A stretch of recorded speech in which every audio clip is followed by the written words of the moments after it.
99% of all realtors historically have not been trained on how to sell land. They have been trained on how to sell houses. And the way you sell land is very, very different than house. A house you sell by which school district is it in? Is it a split floor plan or is it a two-story home? Does it have a pool? Does it have a backyard? Things like that. So basically, if you have a 3-bedroom, 2-bath, split floor plan, 1-story home in a good school district, there's a specific amount of people that look for that. What you need to do is you simply get the photographer in for the sunset pictures, you stage it, you declutter it, you make it look nice, and then you put it on the MLS. And if it's priced right, people are looking for that, they're buying that, gone.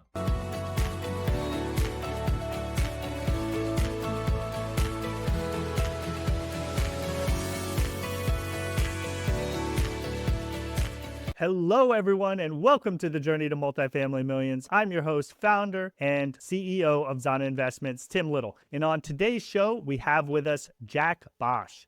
Jack is an expert land flipper, creator of the land profit generator land flipping method, best-selling author, and multifamily investor. Jack, welcome to the show. Well, thank you very much for having me. I'm excited to be here. And it is great to have you. Buying land is something that I'm starting to hear more about, and we'll get into some of that here in a little bit. But first, please tell us how you got started and how you got to where you are today. All right, absolutely. So yeah, land investing, land flipping, land wholesaling, land seller financing, land development is the new asset class that is currently getting more and more sexy. So I've been doing this for 24, 23 years already. So my wife and I came to this country as immigrants from different countries. So I'm from Germany, she's from Honduras, Central America. And we got started here simply out of frustration about the American dream, about frustration about the journey that we were all sold, which is like, go get a good education, go get a good job, go continue. I see Rich Dad Poor Dad in the background there. One of the books that so many people got started. I read it too. It changed my outlook in life on many levels too. And we started realizing that we needed to do something different because that traditional, this prescribed journey was not leading, in our case, at the very least, to happiness. Also not necessarily to financial abundance. We had good jobs, we made good money, but after paying, we finally bought a house, we built up our credit, bought a house, had 2 cars, and at the end of the month, there was no money left and we were exhausted. So it's like, that doesn't sound like what we want to do for the rest of our lives. I didn't go to college for like 7 years or so in order to then, for that, and we were kind of, our dreams were crushed a little bit. So we started looking around and we decided on real estate for various reasons. Number one is because we like that in one transaction, you can make a lot of money. We like that most wealthy people either made their money or hold their money in real estate. And we liked also the fact that if you do it right, you can actually do this part-time. So we failed forward. We failed at a bunch of real estate strategies. And then finally we stumbled into, and I can only say we stumbled into a strategy where we could find pieces of land at ridiculously low prices or ridiculous discounts from market value from people that just simply owned them for decades or gotten through a divorce or passed away and they had the heirs and they had that garage sale mentality and they were just literally giving those pieces of land almost away. And we would pick them up for 10, 20, 30, 40 cents on the dollar and we'd turn around and then we just wholesale them. Just like you see on television, people wholesaling houses where they're doing fix and flip. We never got into fix and flip because there's nothing to fix on a piece of land. But they simply took those and taken a $50,000 property, put it under a contract for $10,000 and turn around, market it on the market for $30,000. That's the best deal on the market because it's 60% of market value versus 100% of market value. Flies off the shelf, sells very quickly, and we have $20,000 in our pocket. We're like, well, let's do it again. And let's do that again. So the first deal only made us $4,000. The second deal made us $10,000. But in neither one of these cases did we see the property. In neither one of these cases did we have to fix and flip anything. In neither one of these cases did we have to talk to banks and all those kind of things. So all these complexities from real estate fell off. And we're just simply putting 30, 40, 50, $20,000 properties under contract for 20 to 40 cents or to 50 cents on a dollar, and then passing them on to somebody else as a small markup and make $10,000, $15,000, $20,000 per pop. And then fast forward, our green card arrives. We were able to do this full time. A few months later, we hit the $1 million level. Couple of years later, we hit the 8 figures. And to this day, we have done over 5,000 real estate transactions like that. And then we've taken the money we made from that and moved that into other asset classes, including multifamily. No, that's awesome. And so there's a couple of things I want to hit on here. So I love that you guys were seeking the American dream, but just like a lot of people that were born here and lived their whole lives here, you got frustrated at some point because, and this might be a personal rant, but one thing that they are really good at doing in school here in the US is teaching you how to get by, not how to be wealthy, not how to be successful, how to get by, do just enough to make enough money to pay your taxes, pay your bills, but not necessarily to go anywhere beyond that, to be wealthy, to be rich. And I think that's a failure of financial education that is missing from our curriculum. I don't know if that's the case in Germany, and I don't know if that's the case in Honduras, but I think it's a gaping hole in the education system here in the US. Oh, it's the same everywhere. Like Honduras is, for that matter, Honduras is like, it's a third world country. Like you have teachers that don't even show up to school. My wife's mom is an elementary school teacher. She made something like $450 a month. There's like, it's ridiculous. You can't even survive with that. Luckily, her dad in his youth had bought some pieces of land, coincidentally, even though we didn't do it, but he passed away when my wife was 9 months old. So we never get to learn from him. But luckily, those pieces of land were transferred into something else, into a little bit of an income source. So she didn't grow up super poor, also not wealthy. But the school doesn't teach you anything. They don't even teach you proper reading and writing over there. She was lucky that she was able to get, because of that, into a private school, which cost a fraction of what it costs here. But in Germany, it's the same thing. Germany is the country of the rule followers. Germany is the country of, like, in the good and the bad, as we know, right? Like, go back in history and everyone followed the wrong rules. But it's like, there's no entrepreneurship being taught. The entire culture is almost like anti-entrepreneurship, because the moment you start something, everyone is like, isn't that risky? And so the US is still the land of opportunity, but still not through the school system, more like through the entrepreneurial overall underlying spirit that exists in the US. And I'm very, very happy to be here. Yeah, and I would say, knowing several Europeans myself, the one advantage you guys do have is that you're usually able to go to college for little to nothing out of pocket. That is true. In many instances, whereas I'm sure you know the situation here in the US, some people have very large school debts that they're working out from. And it kind of puts you you're already behind the power curve when it comes to building wealth if you have 6-digit debt sitting in front of you. I personally was in that same situation when I got out of grad school, but luckily I made some smart decisions along the way and have since paid that off and moved in well into the plus territory. But good for you. Yeah, no, I have a 17-year-old daughter. Tell me about it. Like I just came here for a 1-year college degree at a state school. And then back then it cost something like $15,000 for the year, which part of it my parents lent me and part of it I had saved up. But yeah, for my daughter, I know there's like $500,000 going to cost her to get her to college, because she's looking at out-of-state private schools, and I want to support her, and she's good enough for potentially even some Ivy League schools. So it costs basically $100,000 a year, and it's crazy. So yes, that's true. I had the benefit of going through college. Again, my dad is a high school teacher, so they didn't have much money. They paid for my apartment and my basic food thing, basically like buying ramen noodles sort of thing. Everything else I had to pay myself. But I didn't graduate with several $100,000 in debt. That's true. That's correct. Yeah. And I love that you talked about, okay, how are we going to get out of this situation? How are we going to build our wealth and find a way to be happier, improve our financial health, etc. And you started exploring different aspects of real estate, right? A lot of people gravitate towards real estate generally, but there are so many different asset classes, even within real estate. So I think it's funny that you said you stumbled upon land, because that's a lot of times how it goes. We start looking at all these different options. Some things might resonate with us and other things won't. And you found something that worked for you, at least at that time. Why don't you talk to me about like how you did that first deal? And then the other thing that I'm curious about, because one thing you said made a lot of sense to me. People find themselves with land. And if I had 30 acres in, I don't know, Milwaukee somewhere, like I wouldn't know what to do with it.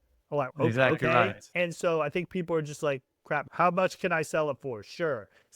That sounds like it makes sense. They probably do minimal research on the actual worth of the land, wouldn't know who to sell it to, even if they were able to find out how much its true worth is.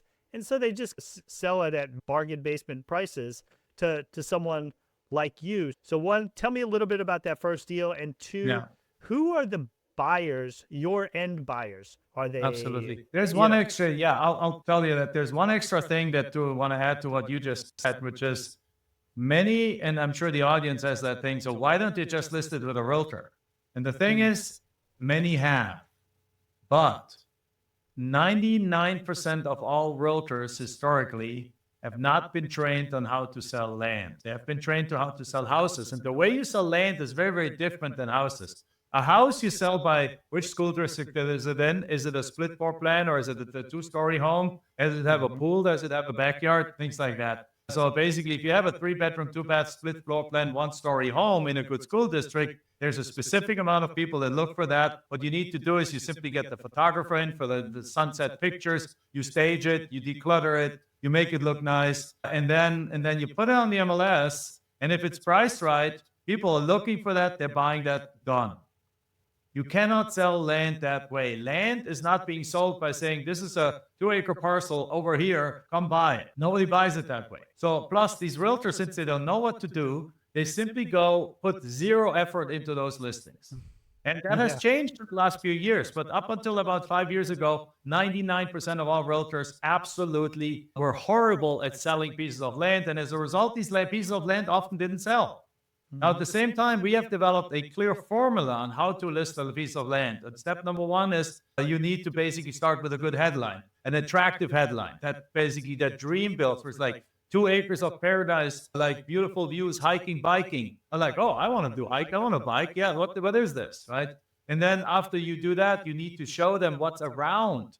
People don't want to just have a piece of land. They want to know, well, if I get sick, if I live on the land, if I get sick, where's the next doctor? Where's the next grocery store? Where's the next gas station? Because I don't always want a bonfire out there, right? I want to actually eventually go like to the steakhouse down there somewhere else. So people want to know, like there's 3 kinds of properties we focus on. Number one is an obvious case. It's the infill lot, like in the city, street, 35 houses, 2 empty lots. You sell those to the builders. Number 2 is the properties that are in the outskirts of town, like between anywhere right after the last development. You sell those still to the developers, or like 20, 30 minutes outside of town. And a lot of people nowadays work from home, and they're willing to buy these properties because they're interested in having a place a little bit outside of town where they have 2 acres or 4 acres or 5 acres and be in the city in 20, 30 minutes if they have to be in a meeting, but at the same time have space. So since COVID, that buyer group has exploded. And the third group of people that want these kind of properties are people that are in the more like in future retirees. So people that are in their 50s, they realize, man, I haven't saved enough money. I need to retire at a lower cost. So they buy these kind of properties. And then the third kind of category of properties is like 20 acres plus, larger mini ranches a couple of hours away from the city. And they're interesting for a lot of people, the outdoors lovers. They have their big F-350 truck. They have an RV. They have the toys. They have the things. A Friday afternoon comes around. They want to spend their weekend like horsing around on these properties. And I mean, who wouldn't want to have their own ranch, right? Their own mini ranch. So these kind of properties is what we're focusing on. So the very first deal that we got, and again, if you now take into consideration that people that had these for years and then hire some realtor, and the realtor's like, yeah, I'll put it up there. They put it on one picture, no description, no dream building, no putting in context. These properties sit there, they don't sell. And then they're like, well, I guess my property's not worth as much. Now our offer comes in and they accept the offer because now they're like, well, I guess my property isn't worth a whole lot. I can just give it out. They accept it, a low offer. And then we come with our clear strategy of pictures and maps and dream building and descriptions and really telling people, what can you do in the area? Why is being on that property your dream come true? And now all of a sudden, these properties sell very, very quickly. Now, to the point, what was our first deal? Our first deal ended up being a property that was an acre in a small town a couple of hours away from a bigger city. So all amenities were there. This is a cute little town in Arizona where I live. So we started in our home state for the very simple reason that back then when we started, Google Maps wasn't around. Google Street View wasn't around. Google satellite images weren't around. The county barely had web pages. This is 2003 we're talking about. So there's not even, Facebook wasn't even around. Zillow wasn't around. So we started where we could drive to actually ultimately see the property. So we found this property, and in this particular case, the property had come out of a divorce. They had bought this piece of land to build their home on there, to retire down the road on there. Well, things got bad. They got divorced, and apparently it was a bad divorce. And after that divorce, the husband who got it, he did not want to have anything to do with anything having to do with Arizona anymore. He wanted to move. He wanted to move, have a clean slate, move to Colorado, leave everything behind, and get rid of everything. And he did not care how much he got for that property. So we made him an offer. We have it's a rural area. Prices are not crazy high. We made him an offer of the property was worth about $8,000, and we made him an offer for $400, $400, and he accepted it. So then what we did is we drove up there to look at it at that point. So we did see that one and a couple more after that. And then we basically literally sold it to the next door neighbor the same day that we bought it. And the next door neighbor wanted it because he needed a place to store stuff, and he had actually some property right behind it. He wanted to open a gate and use it almost like a driveway. So whatever reason was, but he offered us $4,000 right there on the spot. We were like, hey, we got it for $400. We had anything to it. Closing cost was another $400, so we had about $800 in it. And then we sold it to him for $4,000. He paid closing costs, and we made $3,200 on that deal. And that was the very, very first deal. And we were like, we don't know anything about real estate, and we just made $200. We don't know what 2x4s are because, again, coming from Germany, it's a different language, it's a different terminology. I don't know what drywall was. I didn't even know the word deed. There's like, what deed? Good deed, bad deed? What are you talking about? I had like no idea. We figured out that other properties in the area sold for like $8,000. Like, okay, but we knew that if we offer 8, we don't make money. If we offer 6, we don't make money. So we realized the guy doesn't want it. So we made it offer $400. He's like, yeah, take it. And we sold it right to the neighbor. And then 2 weeks later, we got 40 acres in a rural area in Arizona for $500. And we sold that one online on eBay. Today, eBay doesn't work that much anymore, but back then it worked really well. We sold it on eBay for $10,000 in 10 days. Never met the seller, never met the buyer, never met the seller. We drove out to that property to see it. It was just a bunch of like semi-desert. Somebody wanted it. Somebody wanted it to put their RV out there. Somebody wanted to spend their weekend out there. And so now we have made $13,000 in a matter of like 6 weeks without really knowing much about real estate. Now, we didn't have to deal with tenants, toilets, and termites, no repairs, no mold, no roofs, no kitchens, because that's the stuff we had failed before. When I said we failed forward, we got a house under contract, and it was actually a triplex, and we estimated every repair wrong. We tried to sell it. Nobody would buy it, so we backed for the deal.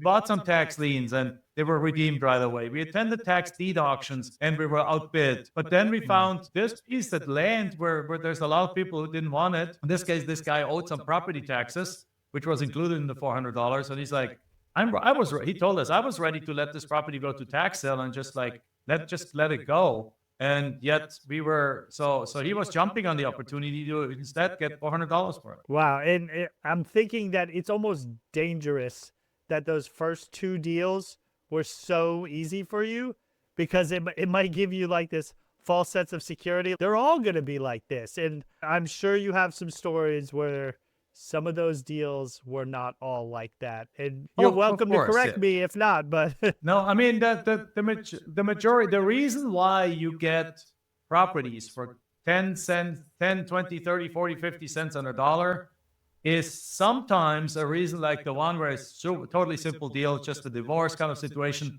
a heirship situation. Somebody inherited the properties, and heirs don't want land. Because on top of it, when you own land and you do nothing to it, it costs you property taxes every year. Of course. And people don't want to keep paying that property taxes. What used to be like that lakefront, rural lake, beautiful, an hour away from a big city, this lakefront property that they bought in order to build a retirement home there, that sounded like a fantastic idea back then. But today, perhaps one of the spouses has passed away, or perhaps their grandchildren were born and they want to stay close to their grandchildren, or perhaps the kids have moved away and they don't want to go there, they want to follow the kids and be close to the kids, or perhaps they have both passed away and now the heirs have it, and the heir is 35 years old and lives in New York City and doesn't want the lakefront piece of land that they have to pay for. There are all reasons why you can get these properties cheap. And when you get them like that, the transaction is usually just as simple as I just explained. But you also sometimes get properties so cheap because they have problems.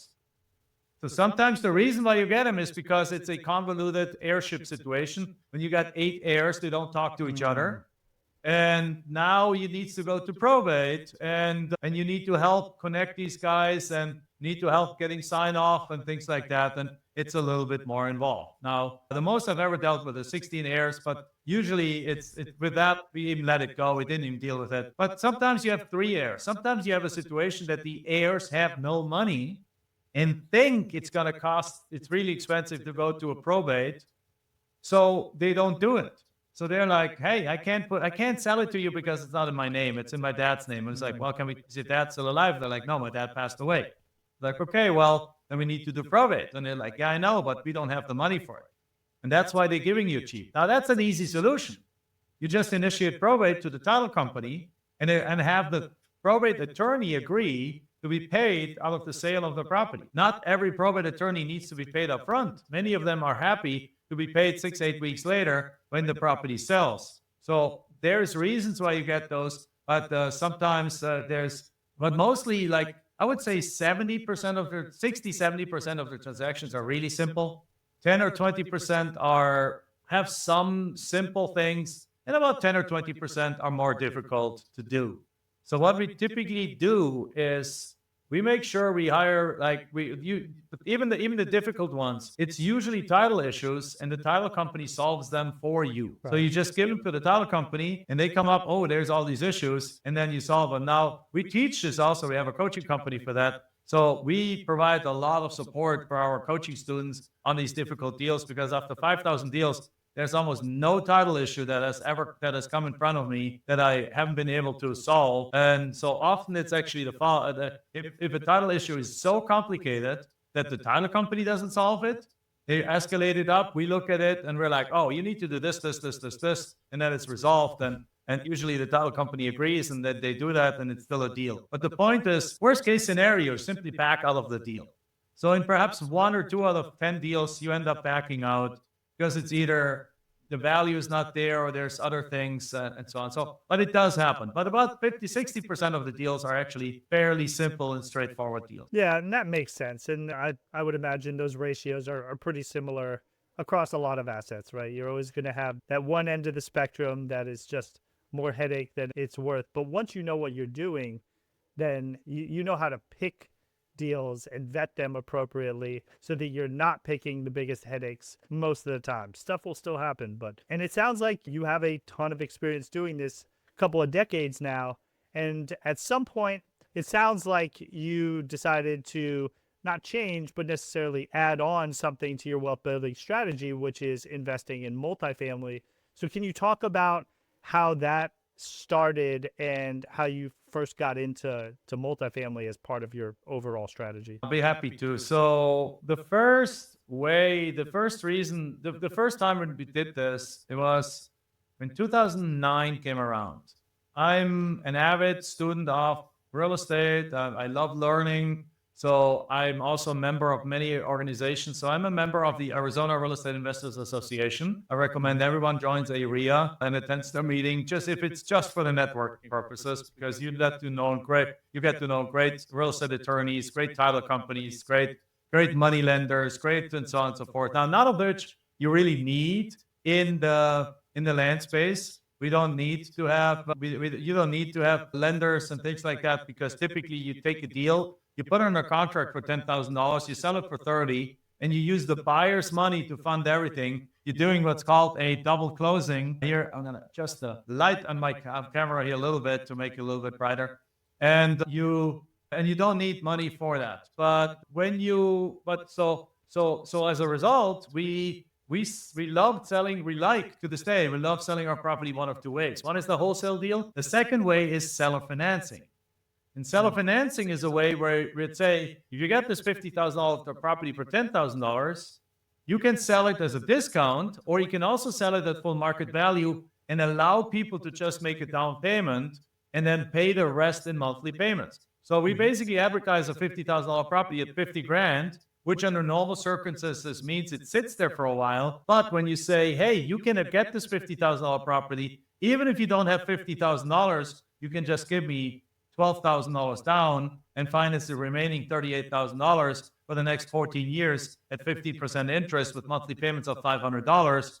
You just generated $85,000 in profits over the next year. So we did that, and we started building this up, and we built huge amount of cash flow, and we had all this going, and now we had a tax problem, right? Because the number one downside of land is that it doesn't depreciate. You can't write it off. Yeah, that makes sense. That's the number one problem with land. So we looked around and said, like, what do we do next? And the next thing you know is I'm at the Real Estate Investor Association meeting, and I had not paid attention to what the house market has been done. Because once we had done like 10, 15 land deals, we put the blinders on. And we're like, this works so well. Forget about anything else. We're not going to get distracted. We're not going to see the shiny penny. We're just going to focus on this. And then come 2007, 8, 9, we lift our head again. We're like, what's going on? Everyone is losing their money. Everyone is losing their shirt.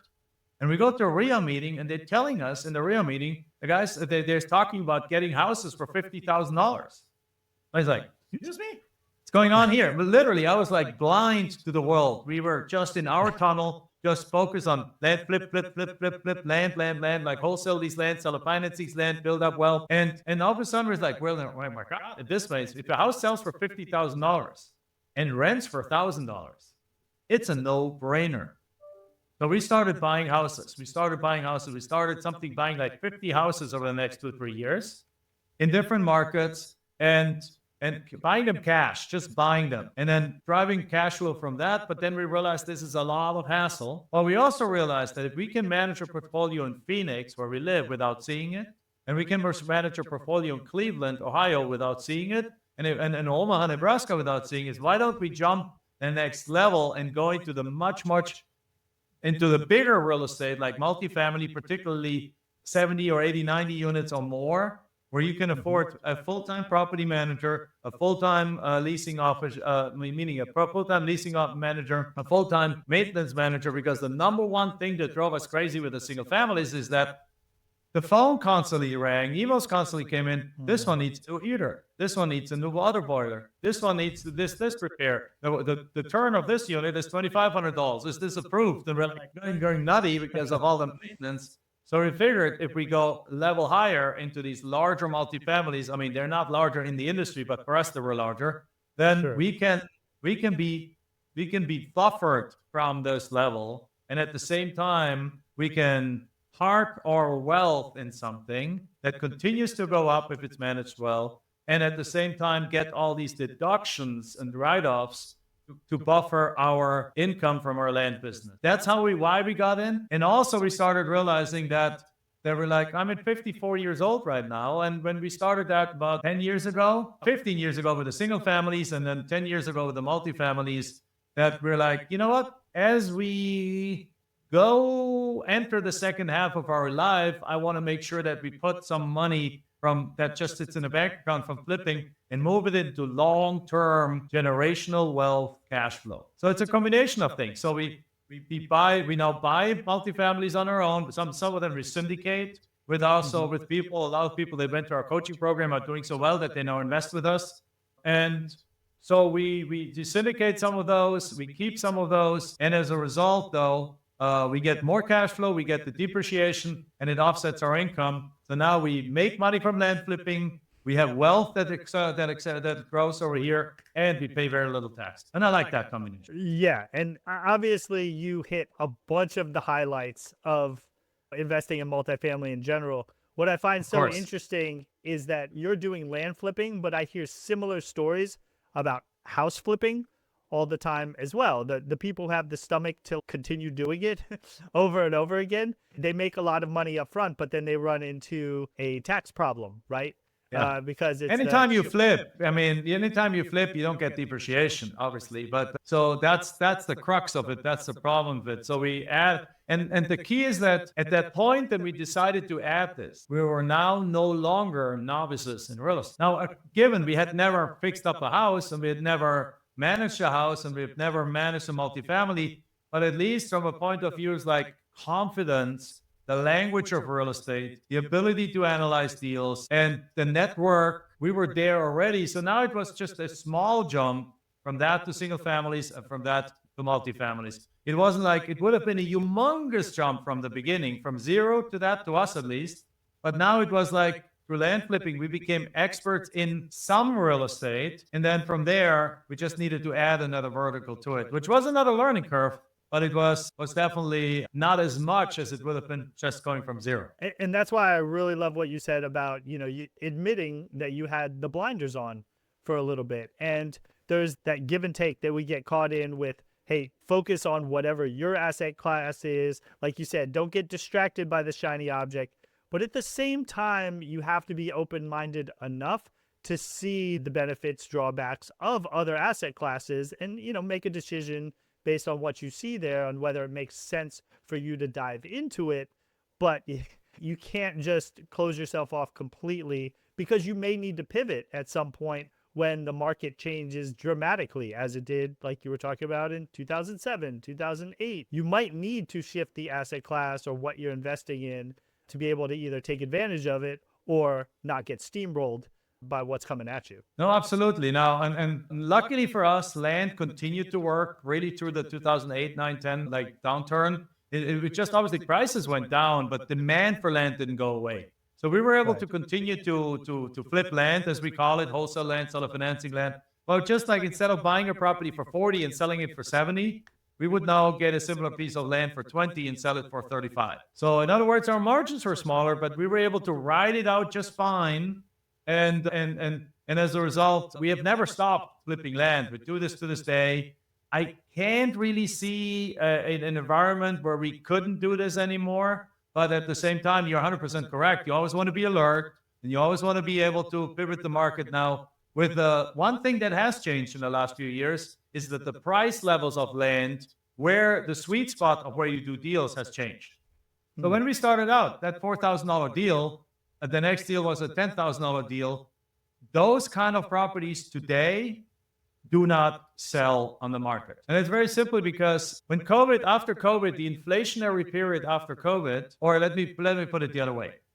The people that want to buy an $8,000 piece of land or a $5,000 piece of land or a $10,000 piece of land are the people that, unfortunately, for socioeconomic income reasons, so on, can only afford a $5, $8, $10, or even $20,000 piece of land. So those people are typically people with a lower income. And the people with a lower income, unfortunately, their discretionary spending ability has been wiped out through the inflation. When eggs cost $8, when groceries is double, triple, quadrupled, and rent has gone up 50%, as we know in multifamily, it has, right? And so on. If they had at the end of the month $500 left over, they don't have $500 left over anymore. That has gone away. So as a result, 5 years ago, we would sell lots of $20,000, $30,000, $10,000, $20,000, $30,000 properties. Today, we are avoiding that price segment, but what is on fire is the $30,000 plus properties. Because the people that have money, they want a representative kind of piece of land. And what happened in COVID is that everyone was forced to be indoors for a long time, particularly in a lot of markets, not Florida, not so much Arizona, but like California and many other states. And as a result, there's this big pent-up demand for people say like, well, if I can't even let my kids on the playground, then screw that. I want to have my own piece of land out there that I can do what I want to do with it. So land went on fire during COVID and has not come down, and it's particularly the expensive land because people with money have realized that even their money didn't help them to be able to move freely. So now they're wanting space, they want freedom, so a lot of them are looking for land, and they're looking for a representative piece of land. If somebody makes $200,000 and has an RV in the backyard and a big pickup truck, they don't want to buy a $10,000 piece of land. They want to buy the $120,000 mini ranch. They want to buy the $150,000 20-acre kind of or rolling hills property in the Smoky Mountains, right? If they live in Atlanta, Georgia. So we have to adjust to the market, but luckily in our space, the market has only shifted from cheaper land to higher land. which is actually a good thing because on the higher end properties, you make way more money than on the smaller property. Yeah, so land is becoming a status symbol just like anything else for those folks. And that kind of aligns with everything else, right? The lower income folks are hit the most, but those who had money still have money and they're willing to spend it. Let's fast forward to where you are today. And I'm just curious in terms of how much you're doing with each asset type. Is it 50-50? Is it 70-30? What does that look like for you guys? So our land business is a little smaller than it used to be, but the level has gone up quite a bit. So when we started out, we used to do some years, we did do 300-400 deals, and whatever we would take, whatever comes our way. Right. Then now we probably only do like 50-75 deals or so, but they're like higher end deals. And more than anything, we also have taken the next step, which is into land development, land entitling. So for example, I'm working on a deal right now with two partners that we have on a contract for $1.7 million. And once it's all fully done, we expect it to be worth $8 million. So that's a three-way split of $6 million profit. So basically each of us can reasonably expect, on the worst case scenario, make $1 million each. On the more realistic scenario, $1.5 million or up to $2 million each. So those deals are completely different. That's an entitlement deal. That property is 26 acres. It's already zoned for multifamily. We already know we can put, I think, 574 or 570 units on it. And it's the process is now going through all the different entitlement steps, doing like the different analysis for rare animals, rare plants, drawing it out, making sure the setbacks, and working with the city back and forth until it's approved. But that's the kind of deals that I like to do more. And going forward, I will probably even do less deals in volume, but more of those. So this year, I want to actually get another 5 of those kind of deals under contract and work on them. And then, of course, what we also have, we have a coaching company and we have our multifamily. So in other words, we have a land business. We have a land. Now we're building this out to more like in a land development business. So it's kind of almost like becoming two separate kind of things, land flipping, land developing. We have a land coaching company, and we have our multifamily business. So that's like 3.5 kind of companies. And currently, our coaching company takes a lot more time because we're making some changes. It probably takes about 50-60% of my time. Multifamily takes about 10% of my time because I have a full-time asset manager for it that meets with all the property management companies and so on. And then the rest of the time is between land deals and land development deals. Oh, so you're staying busy is what you're saying. Oh, I'm staying busy. I'm going to do real estate till the day I die. The beauty of it though is that at some point of time in the future, might be years from now, probably will be years and years from now, but if I ever want to like really take a big step backwards, then I can, because we've taken our active income and moved it into passive income. And like we have a property in North Carolina, it's 90 units, that's worth $13 million, and we only owe $5 million on it. So you do the math, you can figure out, but this is a highly cash flowing property. We have a similar situation in Kentucky on a 258 kind of unit property. So we're moving our assets, our profits over into multifamily, not just because it creates depreciation, but also because it creates legacy wealth, as we call it. So when we take that step back down the road and perhaps do a couple of development deals a year and nothing else, we have, at that point, probably like 1,500 units or 1,000 units that we own without investors, potentially even, and that spit out a very, very nice amount of cash flow. And with that, we'll ride into the sunset. And I think that's already working. It's already a plan. But again, in the meantime, I'm keeping busy because I'm loving it and I'm enjoying it. Yeah, and that's an awesome outlook, just to have that plan and to shift those assets to where you can become more passive as you want to, but also stay as active in it as you want to. All right, now we do need to get into the turbo round. So I'm going to ask you 3 questions. I ask every guest, just ask for a quick, honest answer. You ready? Yeah. All right, Jack, let's do this.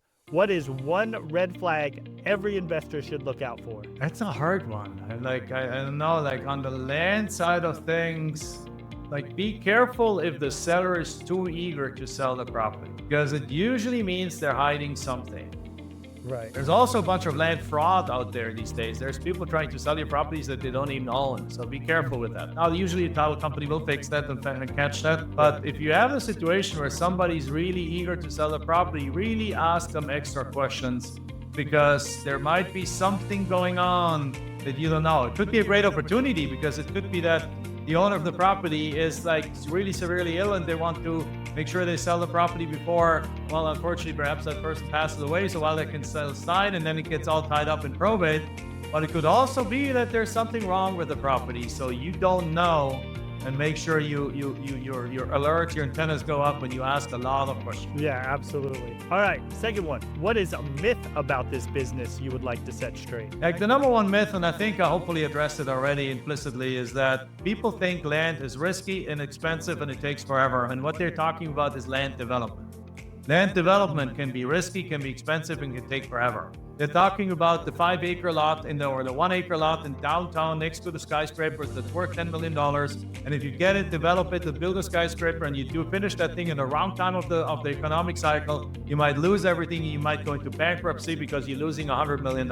That's not what we're dealing with here. We're talking about there's 46 million pieces of land in the United States. At any given time, there's 5 to 6% of these pieces of land where the owners just had them for years, decades in many cases. They're sick and tired of paying these property taxes. They don't want it anymore. They want to get rid of them, and you can pick them up for pennies on the dollar. These are not $10 million lots. The vast majority of them are lots between $30,000 and $1 million. That's our sweet spot. With even within that, the sweet spot being $30,000 to $300,000. That's where the majority of these deals happening. And when you do that, I mean, you get them on a contract for 35 cents on the dollar, in a way that you don't have to buy them. You can back out of the contract anytime. You don't even put an earnest money deposit down. You can literally go ahead and pass that deal on to somebody else in a double closing, wholesale assignment, whichever way you want. And you have no money in the deal. You will never get stuck with the deal. You can back out of the deal anytime for any reason. So there is none of the risk that is being taught. The risk comes in if you start doing big development deals. But you don't want to do those without having first a bunch of experience. I'm doing them now, but I have a couple of decades of experience. Yeah, that's a really great point that I don't think we got to before, which is how minimal the risk is if you don't have that earnest money deposit in there. Yeah. If you do have the contingencies in place to back out anytime, your risks are virtually zero. So, All right, question 3. What does success look like to you? So 13 years ago, my wife and I went to a program called Lifebook, and I think you can still Google it, might be still out there, I don't know, but where you create the book of your life, really a vision of your life. And what I love about Lifebook is that it doesn't just talk about money. Instead, it covers 10 different areas of your life. And I don't know if I get them all. I have my Lifebook right around the corner over there. I need to open it again. It's literally a book that I received at the end of the day with pictures and inserts and things. And you work on it on a laptop for multiple days, or now I think it's an online program. But it is your spirituality, it's your health, it's your friends and family, it's your money, right? It's your money, it's your career, it's all these different kind of things. So success means to me being successful in many of these areas. Nobody's usually equally successful in all of them. But I look at Elon Musk, richest man in the world, 12 children, 5 times divorced. It's not my idea of success. He's like glorified, and I like I'm in awe by the person and by what he has accomplished, and impossible thing after impossible thing after impossible thing. But I wouldn't trade places with him because I don't want to be divorced 5 times. My wife and I have been married 23 years. Hopefully we'll be married for another 75 years or something like that. We have one daughter who is very much she loves hanging out with us. We travel around the world together. I have a great relationship with my brother, with my parents.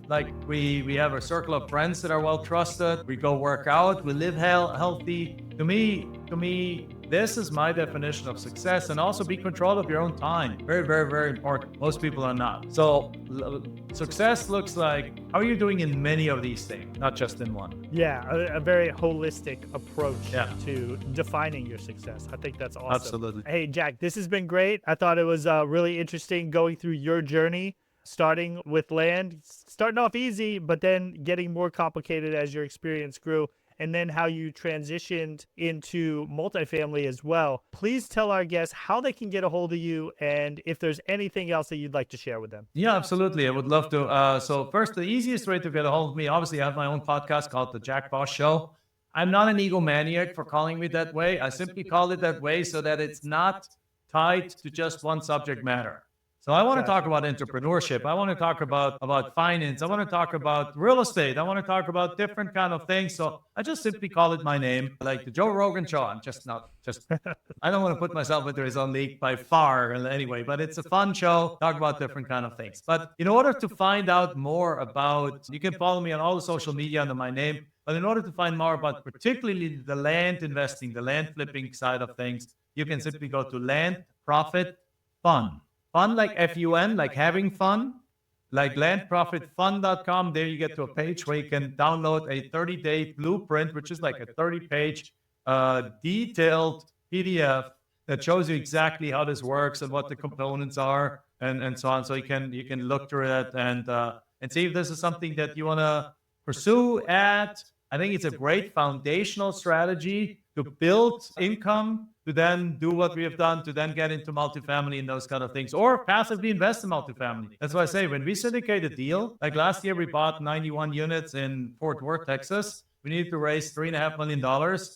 Most of it came from people that learn from us land flipping, now make $1 million a year or $500,000 a year and have discretionary income. They know that what we teach them works. They know that we wouldn't invest in something stupid. So they invest their money with us. And obviously people, the bottom line is when you make a ton of money, you have options. So people can do that too. So check it out, landprofitfund.com. All right, Jack, thanks again. We'll definitely have all that information in the show notes. I appreciate you coming on and look forward to continuing to see you do big things on your journey. Thank you very much.